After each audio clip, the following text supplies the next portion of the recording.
Everyone, and good evening. Thank you everyone for joining in tonight for the webinar. I'm so excited to share with you all a little bit more about what urinary incontinence is and some of the different types of causes and why that might occur and some ways you can manage it.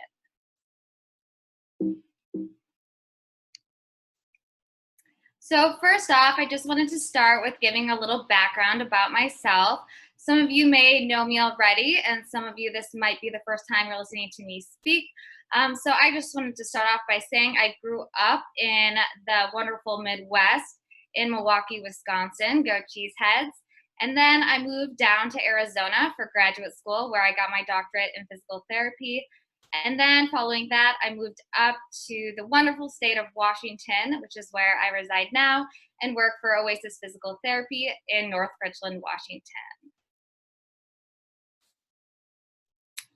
So first off, I wanted to just start off and go over some of our objectives for the evening. So we're going to talk about and define some of the common causes of urinary incontinence and some of the different types. Today, we're just specifically talking about urinary incontinence. We won't dive into the different types of fecal incontinence, although this can be definitely an issue as well.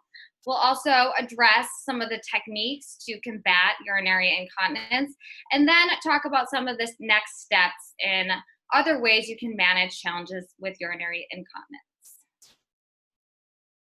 Before we dive into the specific types, I just wanted to give a background on what pelvic health physical therapy is. And so pelvic health physical therapy is a non-surgical approach to rehabilitation and dysfunction in the pelvis.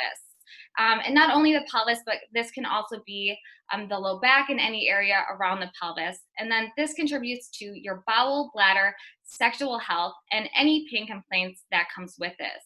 Some different approaches that we use in pelvic health physical therapy include different behavioral strategies, manual therapies, which are hands-on techniques. And this can include doing some scar tissue mobilization, soft tissue work to help decrease pain and muscle tension, along with modalities such as heat, ice, or electrical stimulation to help with pain.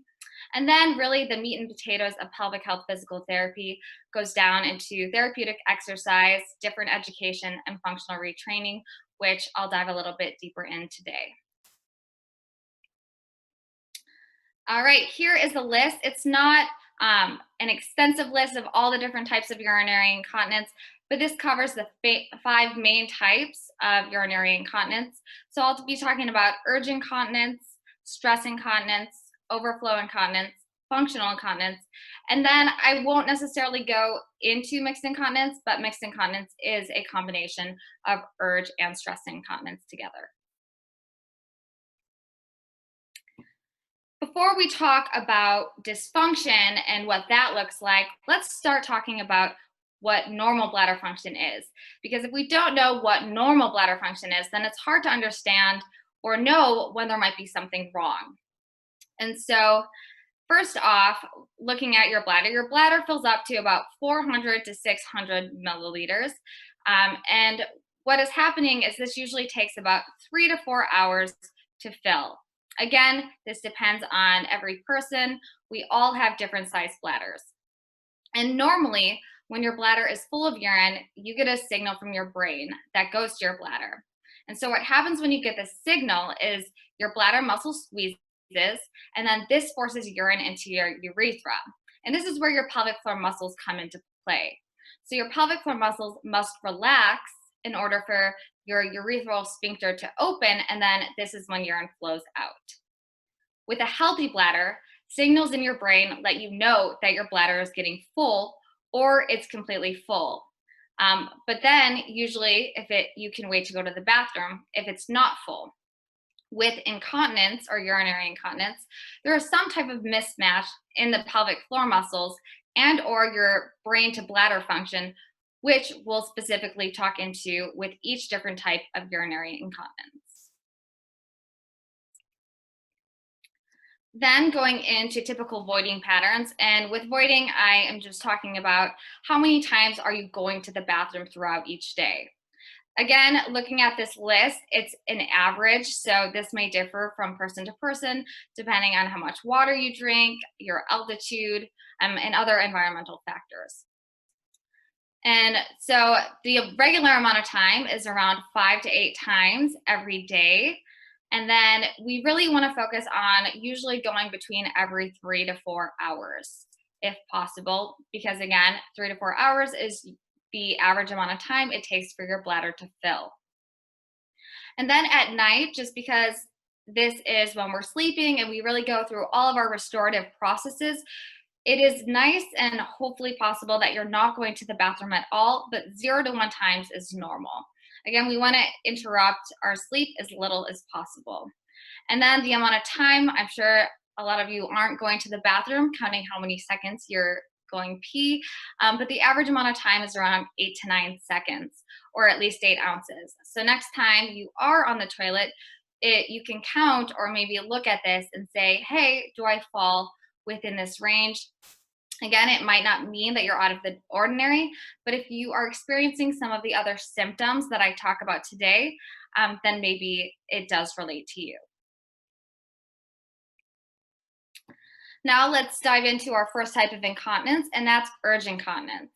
Urge incontinence is the loss of urine when you have a strong urge to urinate. And so what are urges? Urges are normal feelings or messages from your bladder telling you, number one, that your bladder is filling, and number two, that eventually you're going to need to empty it. Urges can also come with anticipation, such as getting closer to home, standing in line at the grocery store. A lot of times people talk about putting a key in the door when you get home. And I'm sure all of you are thinking of your own personal triggers, and maybe you didn't even realize that it was a trigger that could be causing you to have that urge to urinate. But the big thing that I want to emphasize is that urges are warnings, they're not commands. So they're getting ready for you to find an appropriate place to void or go to the bathroom. But they're not telling you you have to go right this instant. So, what is a normal urge? So, normal urges come in waves and then they become stronger as your bladder becomes more full. The urge feeling grows and then it subsides. Ideally, between each urge, you can forget about needing to void and you can go on and do whatever you're doing. So, an example of this, I'm sure all of you can think of times where you get that urge to go to the bathroom, but maybe you're at work and you have to go to a meeting, so you forget about it, or you're taking the kids to school. And so you're busy doing something else, and then eventually you get that urge again, and it's stronger and is telling you, all right, my bladder's full now, it's time to go void. Also, another thing that can play into it is if you're going to the bathroom all the time. And so frequent voiding can actually train your bladder to send that urge signal from your brain to your bladder when it only contains a small amount of urine. An example of this would be, say you're going to the bathroom when you just went a little bit ago and only a few drops of urine come out. This is probably a time where your bladder is not completely full and you're going a little bit earlier than you should, and can be an example of urge incontinence or overactive bladder. I talked a little bit about some common triggers, but some of them I have listed also on here, so I'm sure some of you can relate to these. But our bladders are really simple creatures, and then they learn the common patterns that we do day to day, or they begin to associate the things that we hear and experience with having to go to the bathroom. Some of the most common triggers are listed with running water, putting the key in the door. A big change or a change in temperature can also trigger this, such as cold temperatures. I've heard a variety of other things from friends and patients, including having the shower running or even just pulling into the driveway and hitting the garage door opener could be something that really triggers the urge to have to run to the bathroom. So you're probably thinking to yourself, how do I decrease these triggers? And the main way is by changing your daily routine or through distraction. So if your bladder gets used to going pee, or you get used to going pee every time you get home from work, this might be where your urge is the strongest. And so, what you want to do is you want to change your routine. One way you can do this is by going to the bathroom before you leave work. And then, when you get home and you know that this urge is going to be the strongest, you can tell yourself that your bladder isn't full since you know you just went.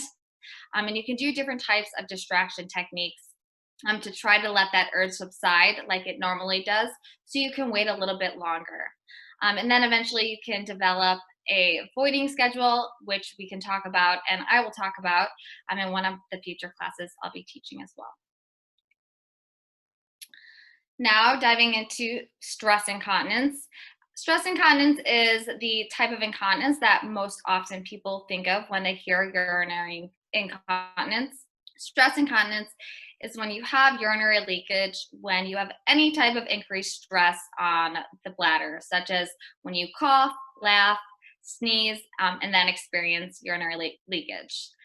This happens because any type of physical exertion that we do also puts stress on your bladder and your pelvic floor muscles, which support the closing and openings of your sphincters, or the muscles that close the openings to your bladder to prevent you from leaking urine. And so in this case, stress is specifically referring to the actual physical stress on your bladder. Although it is a very emotionally stressful thing, we're just referring to the physical stress in stress incontinence. Oftentimes, only a few drops or even small amounts of urine come out, but in more advanced cases, large amounts of urine can leak out as well. So, what exactly causes stress incontinence? And this can be due to a variety of things. When the pelvic floor muscles and or urethral sphincter become weakened in some way and can't do their job to close the openings of the bladder and hold it back from leaking. And the weakening can be caused by trauma to the region, such as through a vaginal delivery for childbirth, or it can also be due to a cesarean section as well.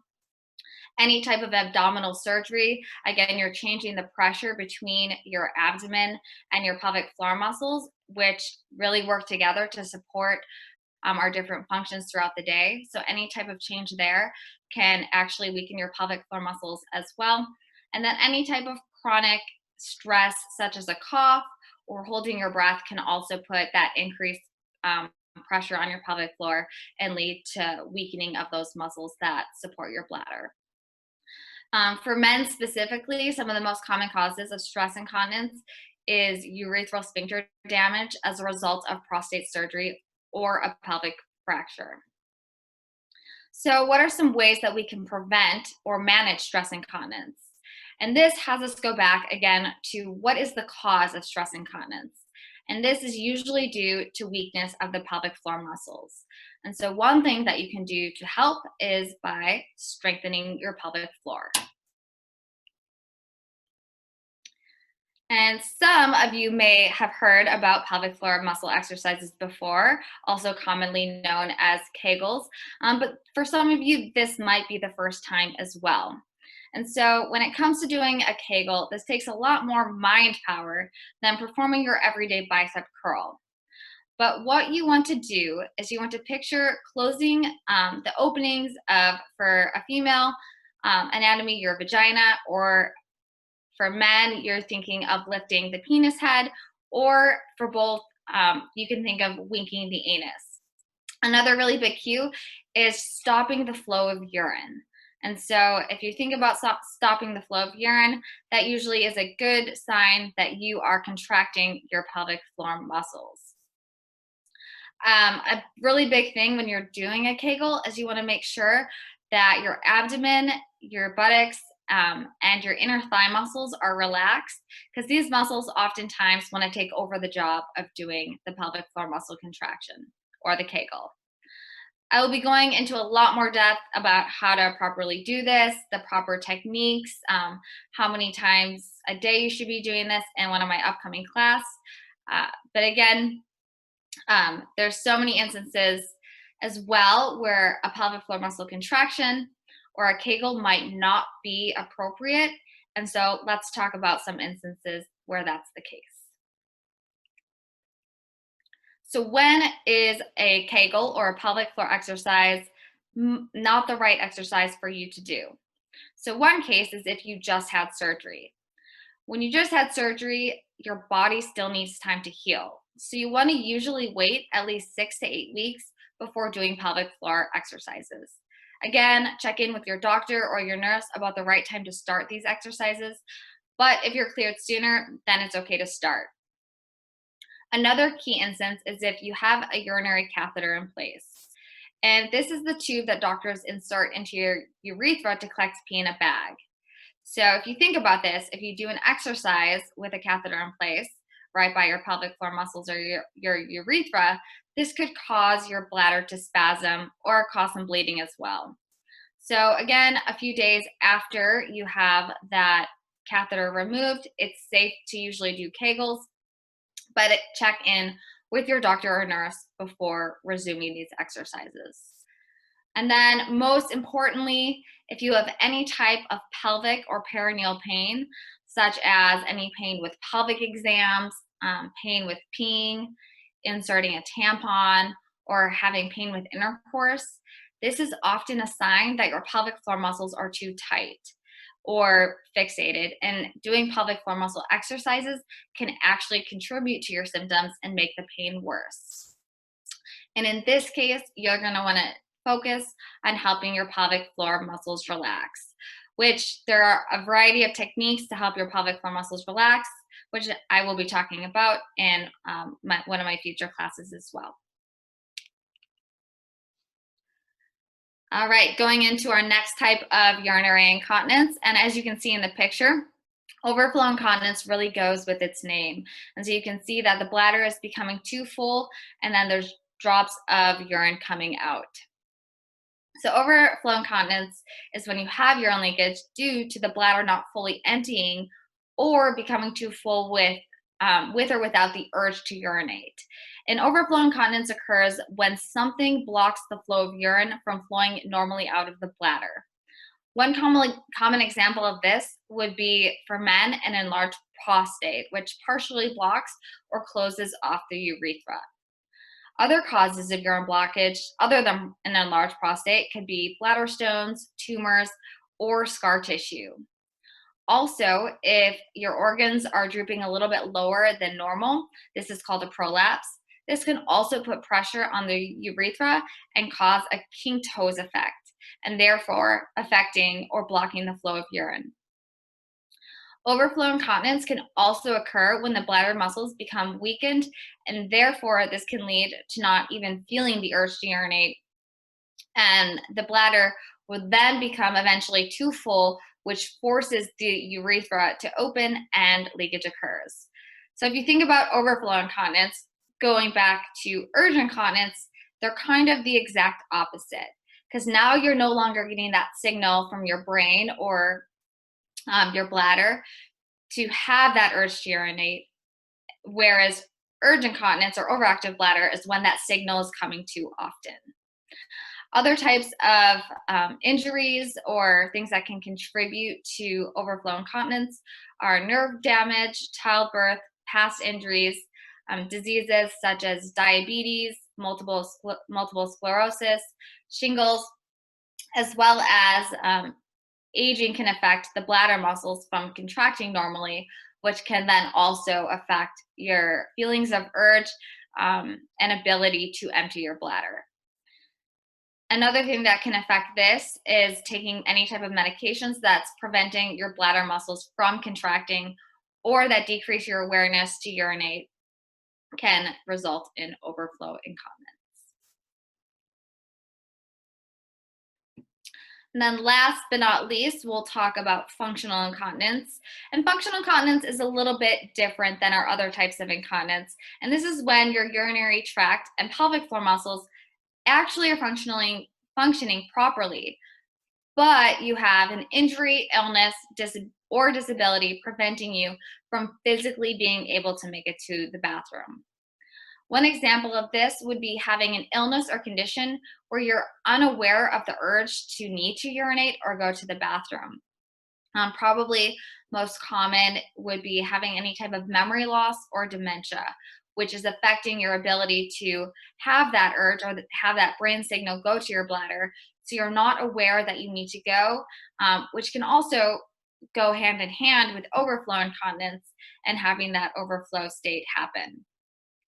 Another case is if you're not physically able to make it from being disabled or having an injury. So then in this case, oftentimes you might get that urge and then you can't make it because you're not able to either stand up and make it to the bathroom or get there in time. So how might you manage functional incontinence?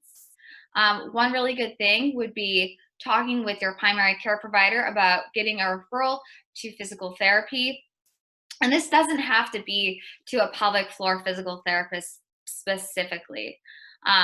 It's actually a really great time to, I mean, again, you could have other types of incontinence that go along with functional incontinence, but functional incontinence in general, if say you're limited because you have a broken leg and you can't get to the bathroom, doing some type of strengthening and finding a good program that way would be a really good option.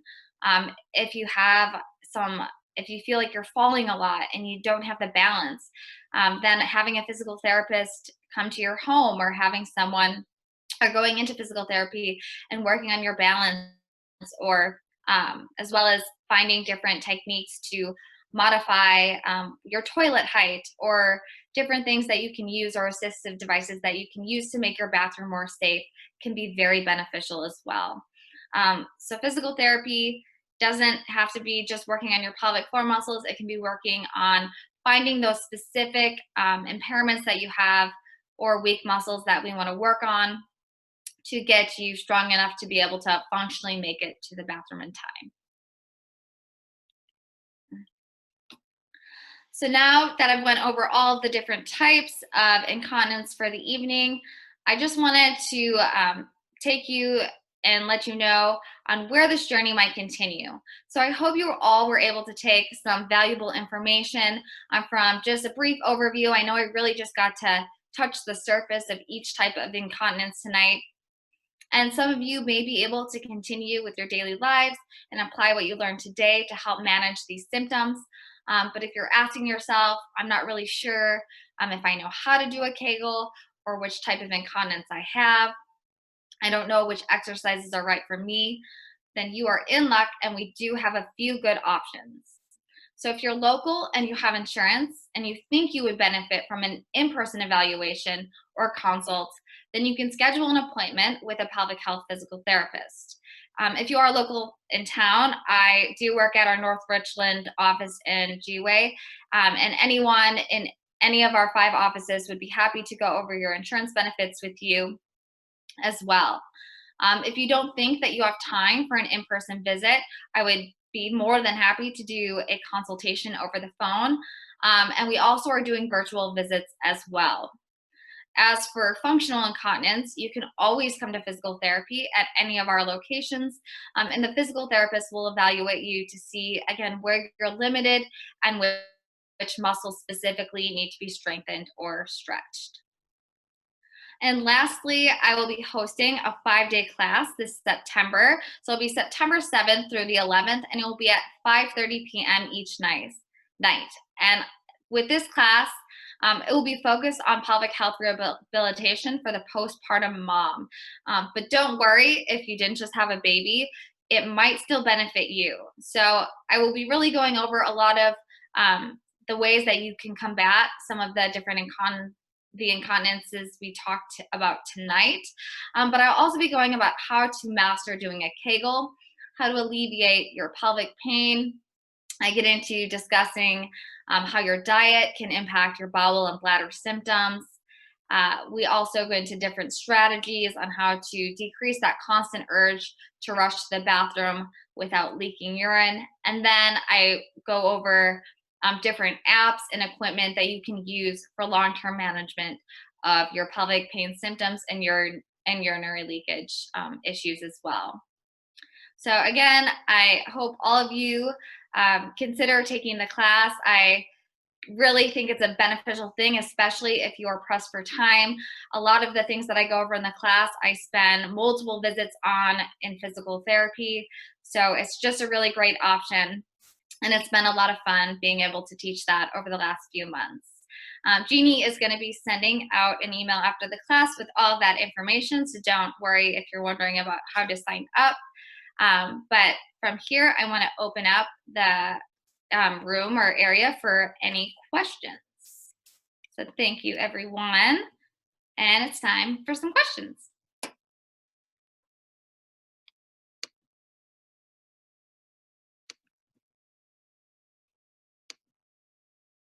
What age is too late to begin trying to help your pelvic floor?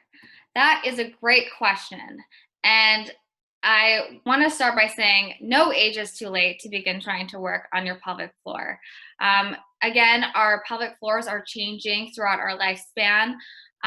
Again, it might be if it's a very long term issue that has been going on for years, it might take a little more time to get better, but that doesn't mean it's too late. You can always begin to strengthen and help your pelvic floor muscles.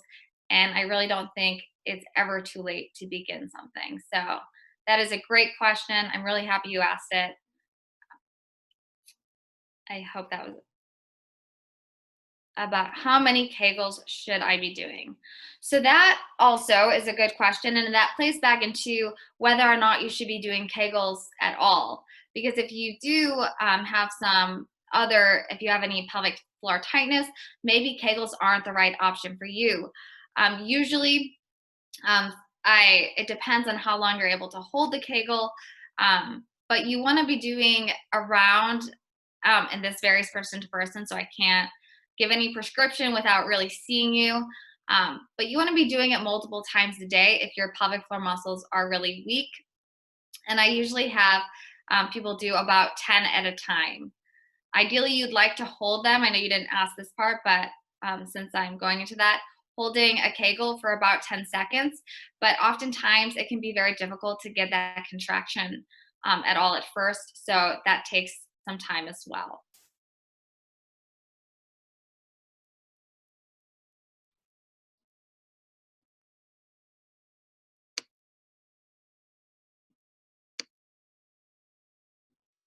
Any other questions? Anything else I can do for prolapse? Well, so there's a lot of different options that it depends again on which type of prolapse you have, because again, you could have rectal prolapse, you can have for women in their case, you could have a uterine prolapse, a bladder prolapse. So it depends on what type of prolapse you have, and then it depends on what stage your prolapse is, and so that would really be something that I would first have your doctor assess, and then we would evaluate where your prolapse is at as well, and help help determine a good plan after that. Is it possible I may not totally emptying, which contributes to frequency? Yes. It is very possible that you may not be totally emptying, which can contribute to how often you're going. If you're not fully emptying, I mean, this can be caused by a lot of different things. Again, your bladder muscles can be sometimes they can either be weakened or they could be too tight. So sometimes if our pelvic floor muscles are really fixated, then we won't empty fully.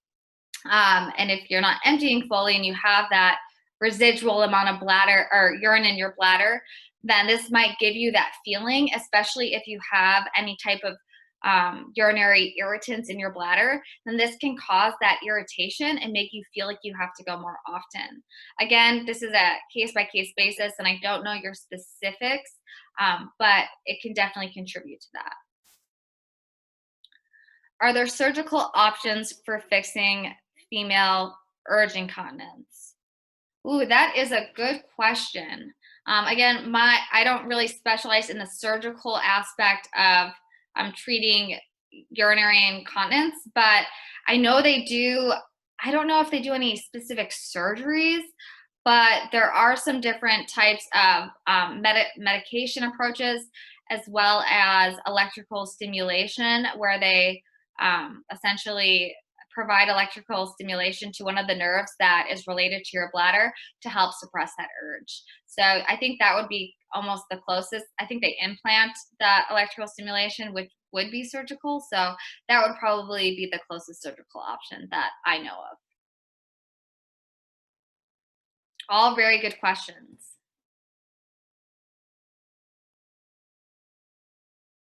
Oh, I tend to get one urge fairly strong, then only a minute or two before I start to leak. What exercises or therapy might help? So, this is a great question. So, when you get that one really, really strong urge, the biggest thing that you can do is not rush to the bathroom, because rushing to the bathroom really kicks up your sympathetic nervous system or that fight or flight response. And so that's going to tell your bladder that you have to go now. And that is where that contraction happens. And then your pelvic floor muscles relax and urine comes out. Another really, just when you talked about exercises there, actually doing Kegels really quickly suppresses that urge as well. And so if you do 10 Kegels really quickly in a row, then that's actually telling your bladder, hey, it's not time to go. And that can help suppress that urge. So give that a try, as long as you don't have pelvic pain.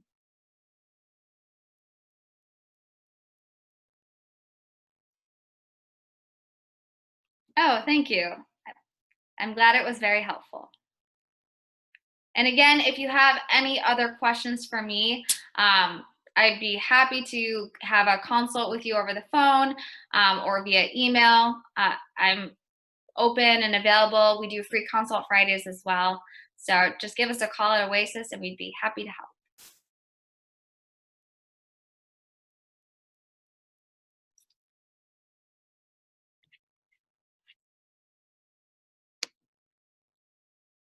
Any other questions? Oh, you are very welcome. Thank you, everyone, so much for joining in tonight.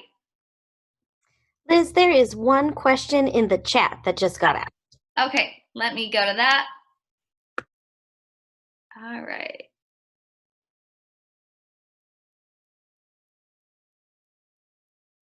All right. I'm 96 years old and have the urge or leakage when I stand up. Is there anything I can do? That is a really, really good question. Yes. So with the urge and or the leakage, so when you're standing up, what happens is you're now going into a gravity dependent position, and so now all of your muscles are having to help support you to help prevent leakage. And so when you're standing up, that is going to be the hardest time to prevent leakage. So what I always like to say is you want to start doing pelvic floor muscle exercises either laying down or sitting, because this allows you to really get that contraction down. And so then once you build up the strength to do Kegels that way, then this is when we want to progress to doing it from sit to stand or standing up. And so what you would do in that case, and again, this is further down the line once you've built up strength, you would do a Kegel and then you would stand up. So what you're doing is you're contracting your pelvic floor muscles to support you and close your urethra to prevent linking when you're standing up.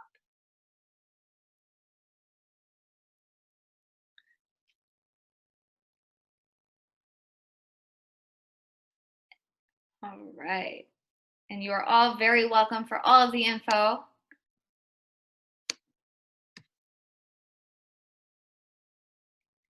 Do I have any other questions at all?